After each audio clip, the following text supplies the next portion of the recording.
Hi, welcome to Sidewalk Talk. I'm Steve Fortunato, founder of Shovel the Sidewalk. We build brands and create advertising for small businesses. We're in Buffalo, New York, and we're all about authentic storytelling, which is why we started this podcast, Sidewalk Talk. We look for stories of inspiration, information, and education to share.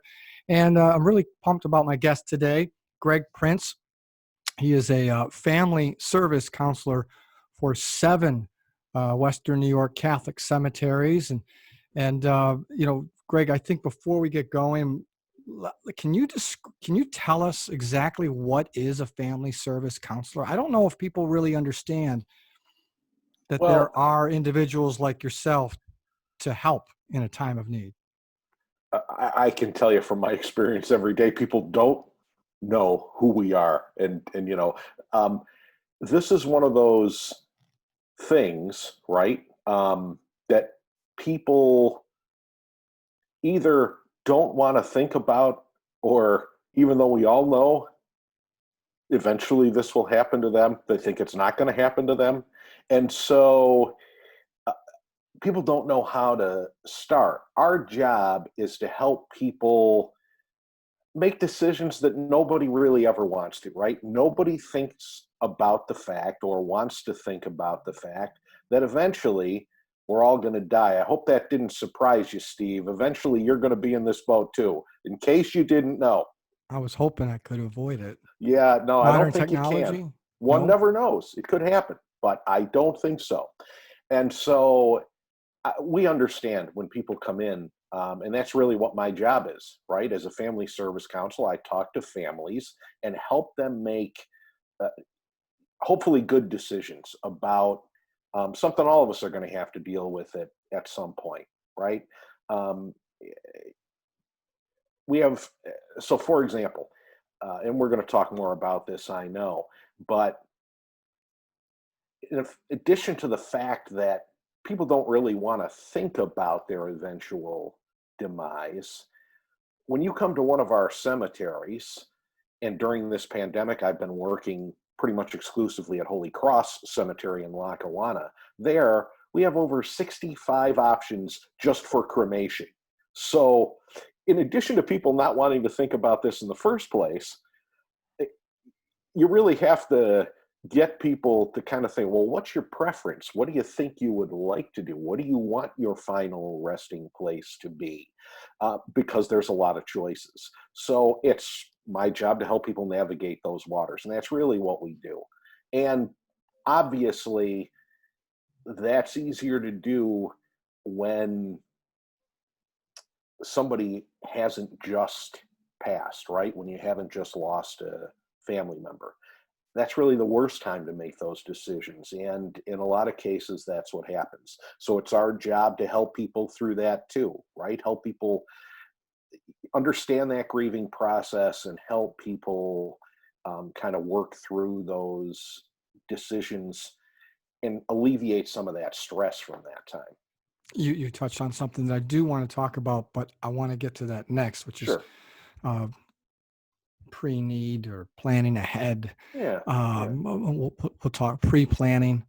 Yeah. But before we do that, That's a let's make sure term we use. I mean, right. it's, but, and that really just differentiates between an immediate need type Right. situation. But it's like anything else, right? It's always better to plan ahead. Yeah, we're going to, and I want to talk about why that's so important, but I want to make sure we know what cemeteries we're talking about. So Holy Cross, you mentioned, ton of history at Holy Cross. Oh, absolutely. Yeah. Beautiful cemetery in Lackawanna too. Beautiful. So then there's Mount Olivet in Kenmore, St. Adalbert in Lancaster, Queen of Heaven up in Lockport. There's Holy Sepulchre in Cheektowaga, Assumption and Grand Island, and Gate of Heaven out in up in Lewiston. So those seven cemeteries, what you have representatives at all seven then, right? I mean, there's different Greggs at all of them, right? Right, exactly. So there's six of us total, and in normal times, if we ever get back to those, we kind of share the responsibility at all of them. So we're not at the same place every day. In fact, as far as the job itself goes, it's one of the nice things about the job, right? I get to kind of be in a different place every day. So I get to talk with different people. I get to see, I have different surroundings every day, get to look at different grounds. So that's kind of a nice little perk of this job, actually. And so there is one of us at each office. There's not somebody every day at Queen of Heaven in Lockport, and there isn't an office actually at Assumption in Grand Island. So if somebody wants to talk to us about particularly Assumption, we're happy to meet with them. We can meet with them there, show them some of the spaces, or we can meet with them at the Mount Olivet office or whatever office is closest to them. Same thing with there are limited office hours, 9 to 2 at Queen of Heaven in Lockport. One of us isn't there if you come in every day. So they'll call us, and one of us will go meet you. We'll either come over from Gate of Heaven or we'll come up from Mount Olivet. And believe me, we will make every effort to make this convenient for you. Why do you do this job? I tell people I'm probably cut out for it. And the reason that I'm cut out for it, I think, is, I've been a Catholic my whole life, and I've worked for the Catholic Church for pretty much all of my career in one capacity or another. In fact, Steve, that's how you and I got to know each other before I joined Catholic Cemeteries. So this is kind of a nice, nice bonus to be able to work with you again. And so my faith, is my strength, and these things always sound cliche, right? But I mean, that's the truth, because I think if you do this kind of work day in and day out, and you don't have a faith background, and you don't have an understanding of death and particularly for us, our Catholic theology of death, you're not going to last very long. And the biggest one for me is, and I'll tell this to people, particularly if they come in and we're planning ahead, because people will ask me just like you're asking me, boy, this has got to be tough work, right? Like, why would you want to do this every day? When I look out my window in any one of our cemetery offices, I understand that the people I see out my window in our cemeteries are the people who are really better off, right? They've achieved the prize. Our goal is all, hopefully, to pass on to the next life and make it to heaven someday, right? So I'm surrounded by people who have already done that every day. But the fact is, most people that come in to talk to me, even if they know that, maybe somewhere in their head, they don't realize that. They don't have that vision. And that really helps me every day to know that, look, I know you're grieving for your loved one now, but we say, oh, they're better off, they're in a better place, but we really believe that they are in a better place. And when you get over that moment of grief, you're that time, and I don't mean get over it, because you probably never really get over it, but when you learn to kind of live with that and your perspective kind of widens on it, most people realize that, especially if a loved one's been sick, they really are better off. They really are in a better place. And we try to provide an environment so that when people come to visit the loved one in their final resting place, that it's comfortable and that they feel at peace when they're there. So when you tell someone in 10 seconds what you do, you help families with the burial? Sure. What I really do is help people make decisions for things nobody ever really wants to talk about. I help people choose a final resting place. Um, Hopefully, they're not going to be in there soon, right? I mean, that's the that's the goal for all of us. We kind of want to enjoy this life as long as we can, but I help them make a good decision about where they're going to be while they enjoy the next life. So We're speaking with Gregg Prince. He is a family service counselor for 7 Western New York Catholic cemeteries. Gregg, you touched on it earlier. I want you to expand now on on why it's important um, to pre-plan or plan ahead. Yeah, we said earlier, right? Pretty much anything we do in life, planning ahead is always the best course of action, right? Sometimes you don't have that choice, but i- people would are surprised to hear if they come in to talk to us that probably almost 70% of our work is pre-planning, planning ahead for your burial needs and choosing out those final resting places for you and your family. And the reason that's important is there's so many reasons it's important, but the big one is that it's so much easier. I mentioned earlier in Holy Cross alone, let's just talk about the cremation side of things. And cremation is more and more popular, right, these days. We have over 65 options. So it's hard to make a decision on that when a family member is just passed, right? And you're trying to deal with the funeral planning with a funeral director. You're trying to deal with all the financial or whatever other considerations come about during that process. And then you're trying to choose a space if you haven't done that already. Obviously, it's easier to kind of have that all taken care of ahead of time. Um, People will call me and maybe be interested in it, or they get maybe a postcard or something from us, or they see our billboard as they pass by the cemetery. They hear us on the radio, and some people will even tell me, "Well, the only reason you want me to pre-plan is that you get more money out of me." And actually, it's just the opposite. The only thing you're going to do is save money. I mean, it's not only is the decision-making part easier because you can take your time. We're like anything else, right? Prices always go up. I'll tell you the other big reason that people should think about pre-planning, particularly if it's for more than just maybe yourself and your spouse, or if there's other family member involved, children's parents, whatever the situation may be.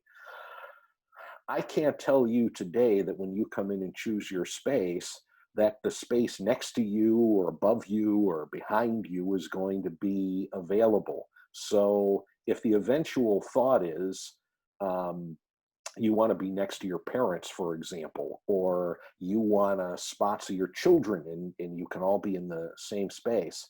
It's way easier to do that ahead of time. One of the worst case scenarios is people come to me and say, yeah, my parents bought their space, 10, 15, even 20 years ago.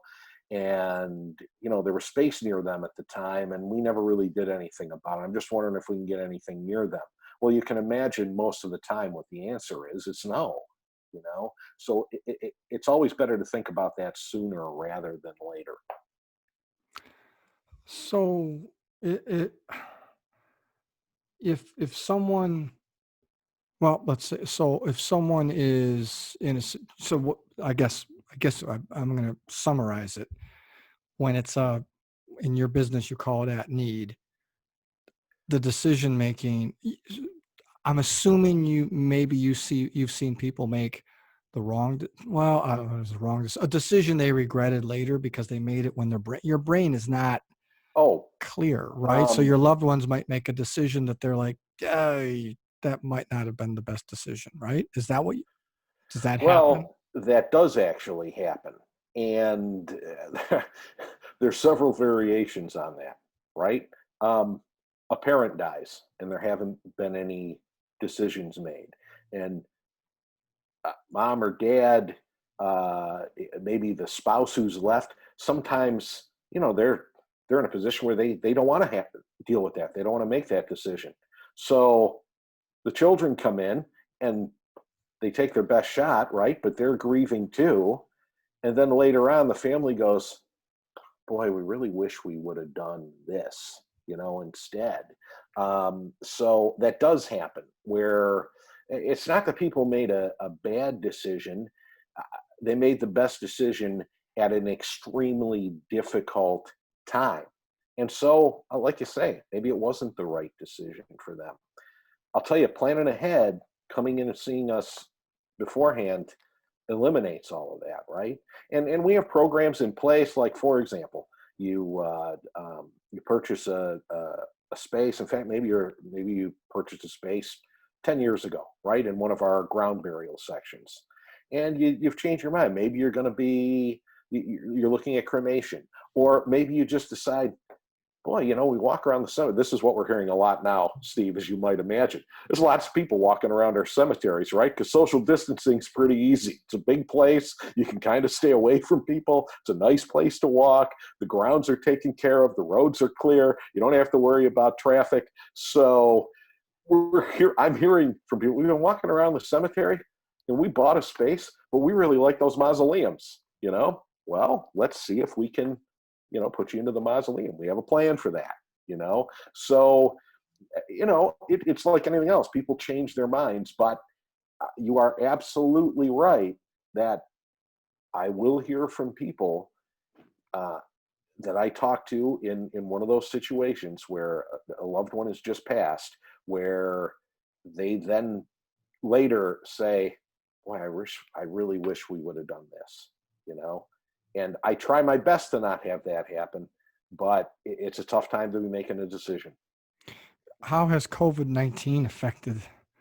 I mean, can people come and see you in advance now, or Yeah, so we've what's been pretty much dealing with those immediate need type cases, but we're seeing a couple of things. One thing that we're seeing is we know this as Catholics, right? The reason that there is a Catholic theology for death and dying, and that there is a process for funerals, is because it aids that grieving process.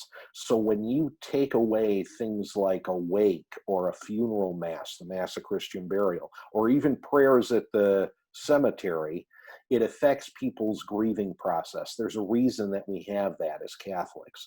So what we're seeing is, in some cases, people who may have chosen a full burial option, maybe they were going to be buried in a grave, or they were going to be buried in a crypt in a mausoleum.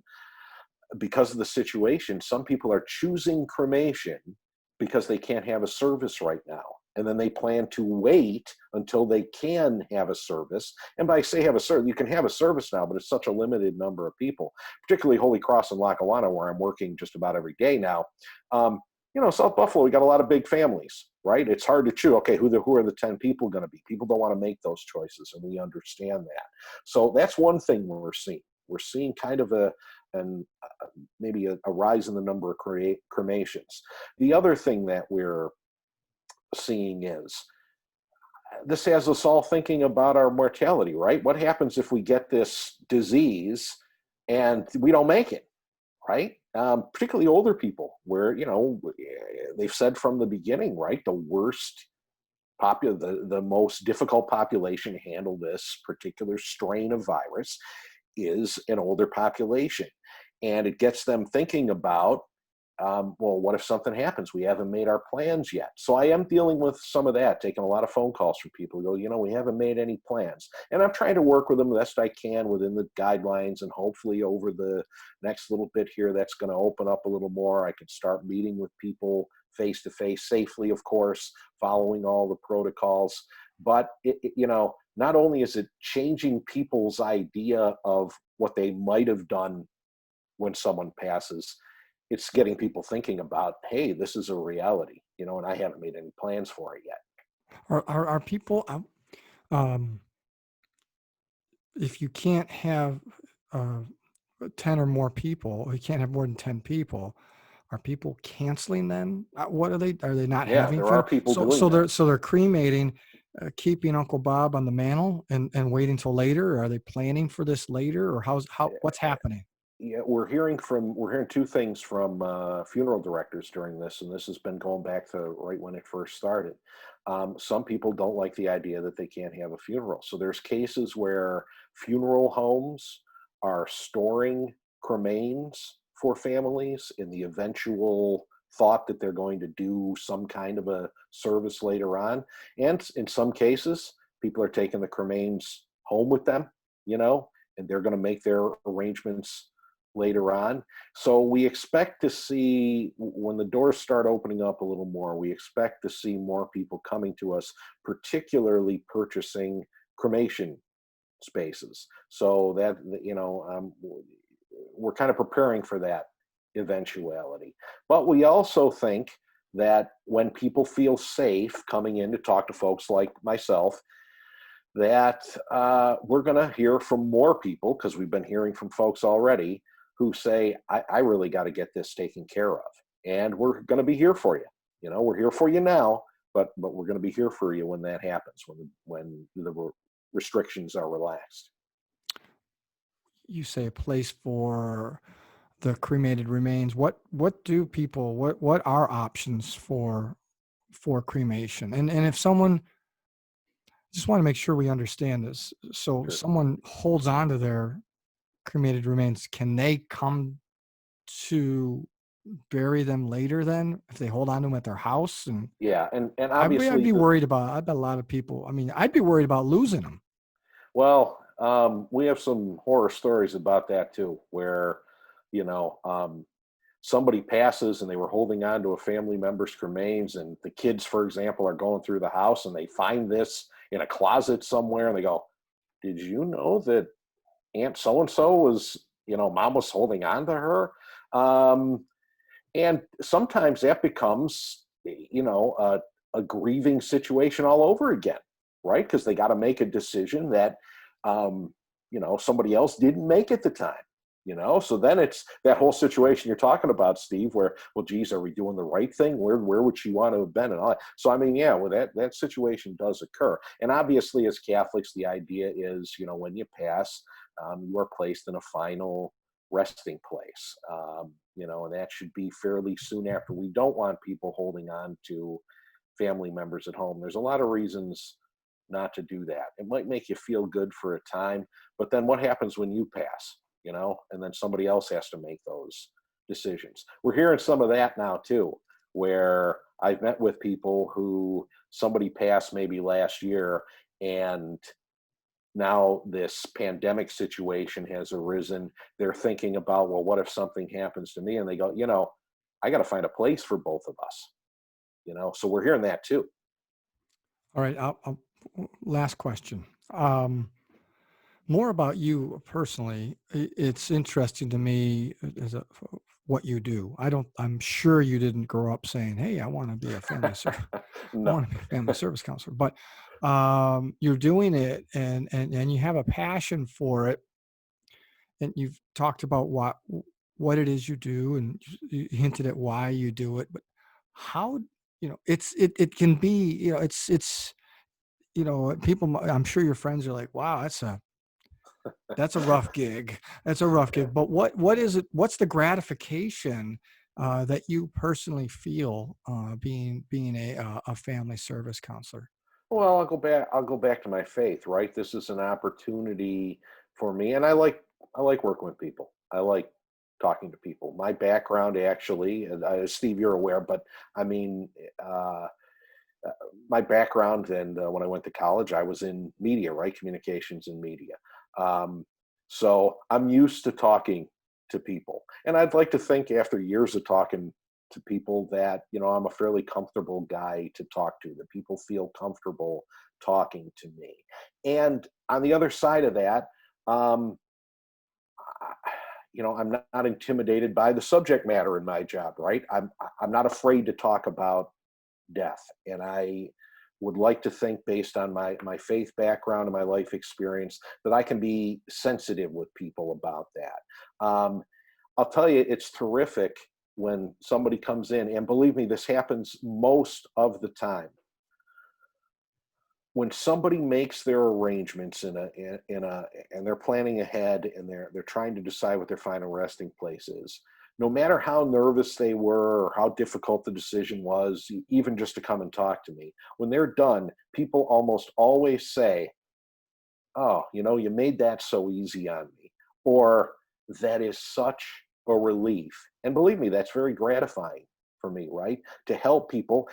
I get it. Nobody wants to talk about this, right? I mean, you don't want to talk about dying, I have to talk with people who say, "I don't even come and visit a cemetery. I don't even go and visit my family members." So they're even less likely to want to think about their own space in the cemetery. So for me personally, it is very gratifying when people make a decision and they're happy with that decision. And even in the case where someone has recently passed, and I have to sit down with them. I'd like people to know that I understand how difficult it is for you, and believe me, it's difficult for me too. I mean, um, it's a situation that we'd all like to avoid, right? And we already talked about that. It's one of the reasons we encourage people to plan ahead so they don't have to come see me in the midst of that time of grief. So it's tough for us too, but it's nice to be able to alleviate at least a little bit of that burden during that time, to make it a little bit easier on them, to help them through something they never thought they'd be dealing with.